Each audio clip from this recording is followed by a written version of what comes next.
Adepte du double jeu, Charles Blé Goudet se fait violemment tancer par Masséré Touré. Deuxième partie est fin. Ce que Blé Goudet ne savait peut-être pas, c'est qu'il est suivi, épié, surveillé constamment et son moindre propos scruté. Et pour cause, le tyran ivoirien et son gouvernement n'ont aucune confiance en lui. Ils veulent se prémunir et anticiper toute trahison de l'homme à la fidélité fluctuante.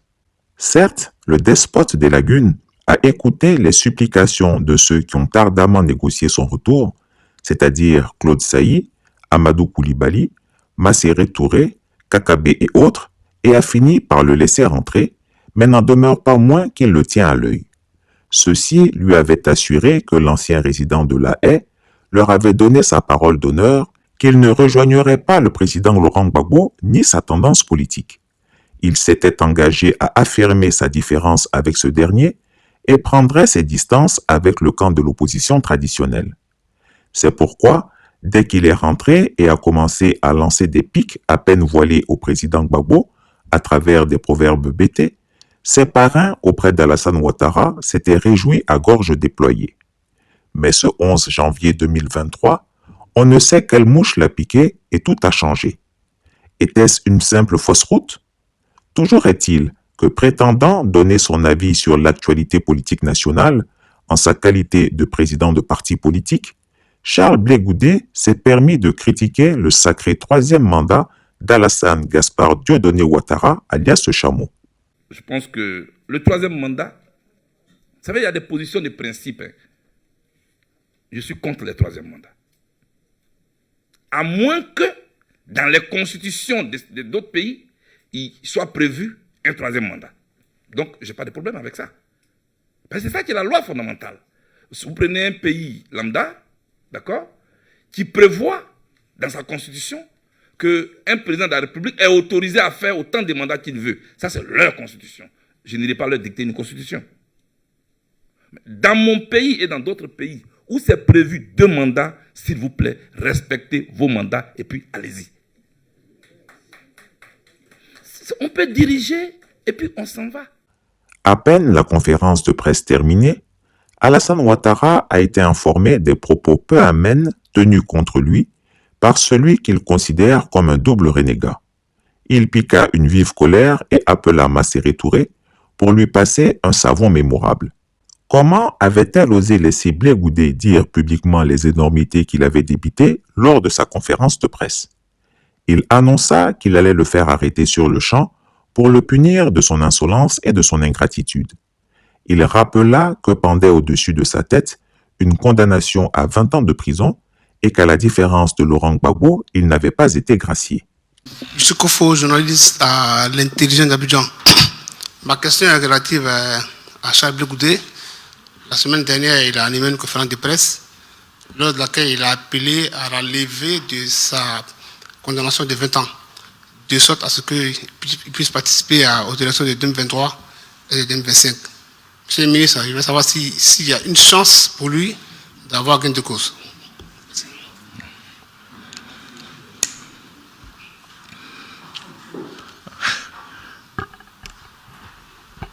En fait, je ne sais pas comment est-ce qu'on peut demander la levée d'une condamnation. Il y a des procédures, c'est la justice.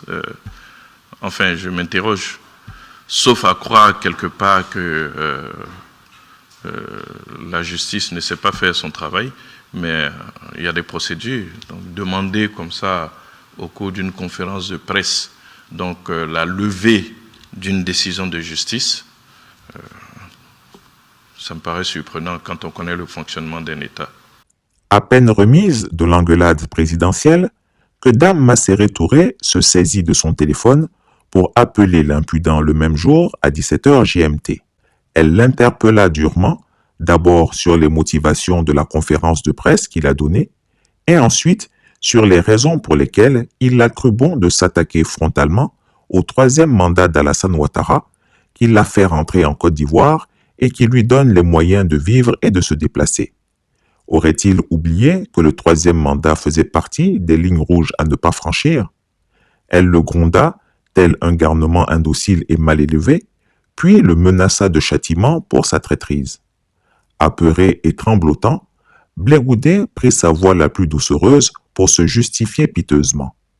Pour sa défense, il argua que de plus en plus, les Ivoiriens l'accusent de rouler pour le RHDP et que pour détourner les soupçons, il lui fallait dire quelques mots critiques contre le pouvoir sans réel impact ni conviction.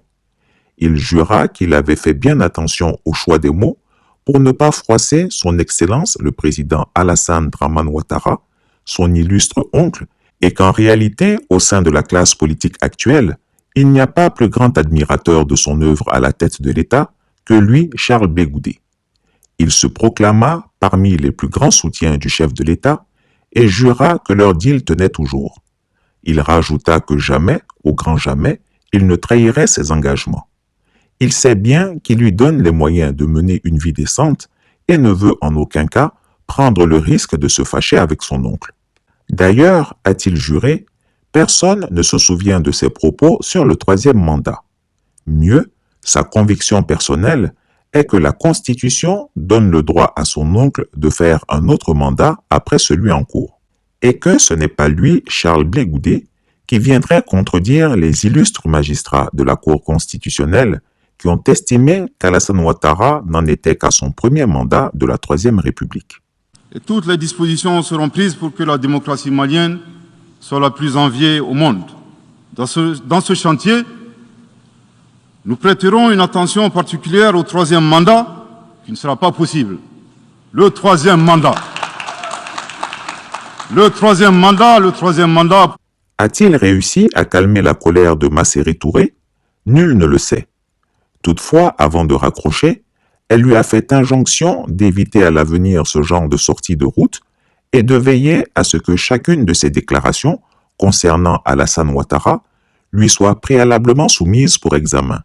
Pour montrer sa bonne foi et attendrir la nièce présidentielle, non sans avoir demandé la clémence de celle-ci, Blé Goudé intima l'ordre à ses équipes de biffer et de censurer les partis qui fâchent le clan Ouattara, de sorte que les points saillants, notamment le troisième mandat, ont honteusement disparu du résumé qui fut publié le 14 janvier 2023.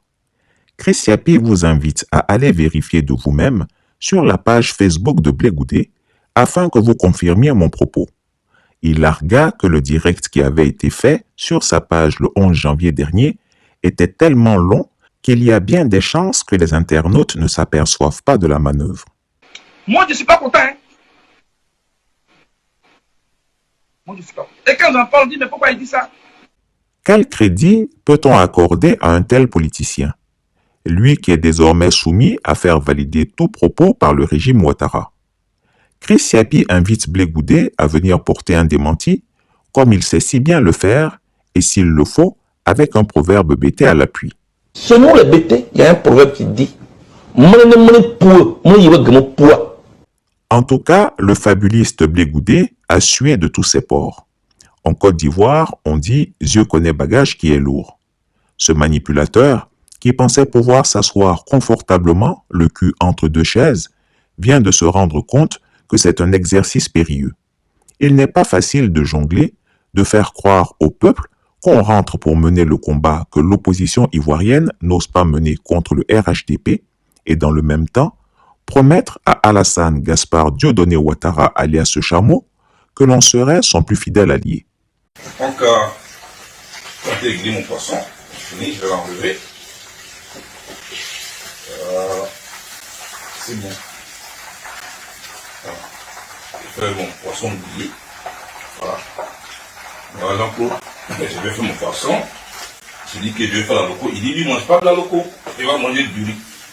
Donc, le protocole a été signé. Voilà, ça c'est la loco. Voilà, je vous montre. C'est la loco. Parce que j'ai fini de sauter les œufs, comme ivoirien. Je fais un peu dans le loco pour moi. Et manger. Voici un jeune homme qui avait toutes ses chances s'il avait eu l'intelligence de couver à l'ombre de son mentor, le président Laurent Gbagbo, mais qui, hélas, par cupidité, se brûle les ailes. Tel est donc pris qui croyait prendre. Bonjour à tous et à toutes, Koné Ahmed Tidiane. Je viens m'exprimer suite à une sortie récente du président Charles Blé Goudé qui a dit beaucoup de choses qui m'ont marqué. Il dit d'abord que lui, il n'est pas venu pour être candidat, il est venu pour prôner la paix. Monsieur Charles Blé Goudé, quand vous êtes arrivé en Côte d'Ivoire, il y a la guerre. Il y a la guerre en Côte d'Ivoire. Vous arrivez dans une maison, vous voyez vos propres collègues de présidents de partis politiques, et même l'opposition comprise, assis autour d'une table en train de manger. Parce qu'Afin Guessan a rejoint le RHDP. Alaki Kobene, il était déjà au RHDP. Dans un truc, comment il s'appelle, Mabri Toakeuse, il a rejoint le RHDP. Monsieur Kone Katinan parle de, ils sont en contrat, en partenariat avec le RHDP. Il a son salaire chaque mois, il est réintégré dans la fonction publique, y compris Damana Picasse. Monsieur Laurent Gbagbo reçoit son argent d'ancien président. Pendant Simone Gbagbo dit, il faut prier pour le président Alassane Ouattara. Il y a Palab là. Vous voyez Palab? Quand vous venez, que vous créez votre parti avant de venir là, c'est pour mener une opposition. Mais vous voyez que tous les partis politiques là même là, ils sont camarades. Qu'est-ce que vous faites? Vous représentez l'opposition légale. Vous menez le combat. Vous venez vous dites que je suis venu prôner la paix. Quand vous êtes arrivé, il y a Palab. S'il y avait Palab au pays, vous seriez rentré. Vous seriez rentré. Quand il y a eu Palab en 2010 là, 2011 là, vous n'avez pas quitté le pays. Quand vous revenez, le pays est calme maintenant. Et puis vous dites que je veux parler de la paix. Il y a la paix depuis 12 ans. Hein. Maintenant, n'oubliez pas que quand vous vous asseyez devant des militants et que vous dites que au COGEP, on veut aller doucement, on n'est pas pressé, c'est un aveu d'échec. Et c'est comme si vous êtes en train de leur dire que vous n'avez pas de solution pour eux immédiate. Que vous prenez la paix. Vous êtes arrivé, ils se battaient au village là-bas. Vous ne voulez pas mener une opposition, vous voulez aller à la paix, il n'y a pas de palabre. Ils ne se battaient pas. Maintenant, vous dites que on prend notre temps. Pour le moment, on parle paix. Ils vous ont dit qu'ils ont travaillé. Les gens qui étaient assis là. Ils vous ont dit qu'ils travaillent. Vous ne connaissez pas les problèmes de ces gens là. C'est tellement ridicule. Parce que M. Laurent Gbagbo, quand il crée son PPAC, il dit qu'il invite tous les autres partis. Il n'a pas dit forcément de dissoudre votre parti. Vous auriez pu le suivre parce que c'est le seul homme politique aujourd'hui qui attaque le pouvoir en place. Même s'il n'y a rien à dire. Même lui, quand il parle, il sait, il a vu comment la Côte d'Ivoire a changé, comment le pays avance. Mais si vous créez votre parti politique, c'est parce que vous avez un programme de gouvernement, un programme de société pour améliorer les choses. Parce qu'il n'y a rien à changer en Côte d'Ivoire. Il faut juste améliorer. Le président Alassane Ouattara a déjà mis toutes les bases du développement. Vous ne pouvez même pas dire que vous êtes venu pour continuer le développement de Alassane Ouattara. Vous dites que vous êtes venu parler de paix. S'il n'y a pas la paix, Alassane Ouattara va envoyer son conseiller spécial auprès de vous pour vous donner son passeport. Il va vous faire venir et puis vous vous baladez en cortège avec garde du corps. Quand on va vous demander, vous allez dire que c'est des gens qui financent le COGEP. Respectez les gens. Vous dites que M. Laurent Gbagbo a pris son temps pour créer le FPI. Dans la clandestinité, oui. Mais dès que Oufo a dit multipartiste, il s'est présenté, il a plus continué à prendre son temps. Il n'avait pas de temps à perdre.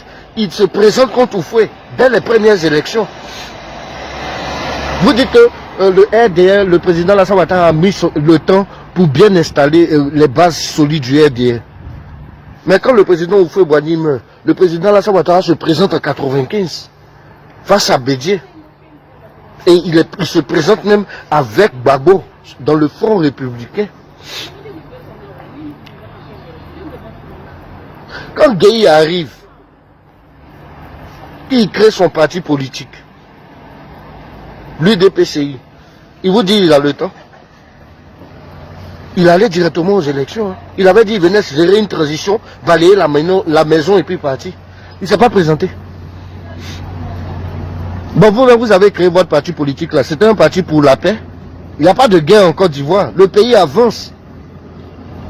Donc vous êtes le seul opposant sur lequel beaucoup de gens comptaient.